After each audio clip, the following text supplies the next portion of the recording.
Of மணின்ற புத்தகத்தை பத்தி சொன்னார். உடனே எல்லாரும் ஓடி போய் வாங்கினாங்க.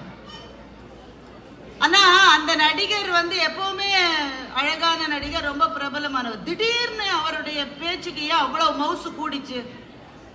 மெய்யழகன் படம் தான் காரணம்.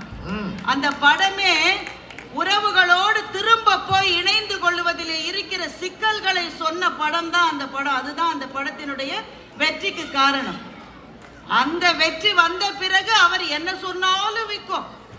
சைக்காலஜி ஆஃப் மணியில் இவங்க என்னெல்லாமோ ஷாம்புல சொன்னாங்களே, எனக்கு பேரே தெரியல, அதெல்லாம் சொன்னா கூட வித்திருக்கும். அந்த நடிகருக்கு அவ்வளவு திடீர்னு ஒரு கவனம் வந்ததற்கு காரணம் அந்த படம் எதை பேசியது என்றால் எவ்வளவு சிக்கல். கொஞ்சம் நீங்க எல்லாருமே மெய்யழகர்ல இருந்த அரவிந்த் சாமியினுடைய வேறு வேறு வடிவங்கள் தான். நீங்க ஊரை விட்டு வந்துட்டீங்க, திரும்ப போகணும்னு ஆசை இருக்கு. என்னதான் போனாலும் முழுமையா உங்களை சேர்த்துக்க மாட்டாங்கன்றது உங்களுக்கு தெரியும்.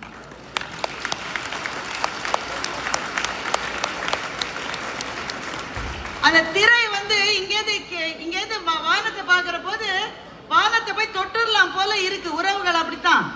ஆனா நீங்க போகிற போதுதான் கண்ணுக்கு தெரியாத கண்ணாடி சுவர்கள் உங்களை தடுக்கிறது.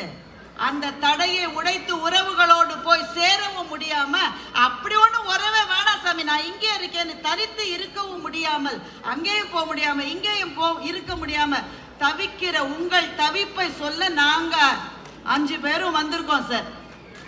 இவங்க 5 பேரும் பணத்தை சேர்க்கிறது கஷ்டமாமா.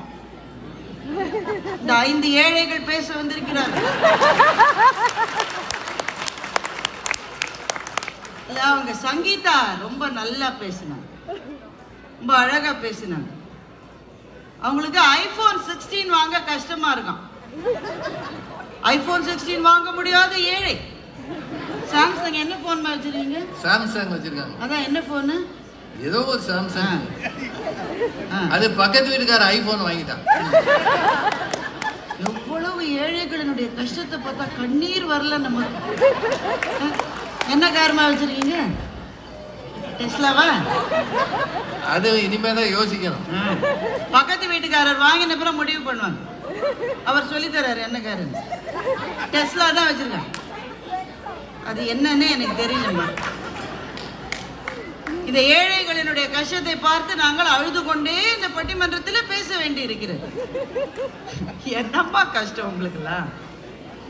சோத்துக்கு வழி இல்லாம அடுத்த வேளை சோறு இன்னும் இருக்கான்னு தெரியாம உங்களினுடைய தாய்நாட்டில் லட்சக்கணக்கில் வாழ்கிறார்களே.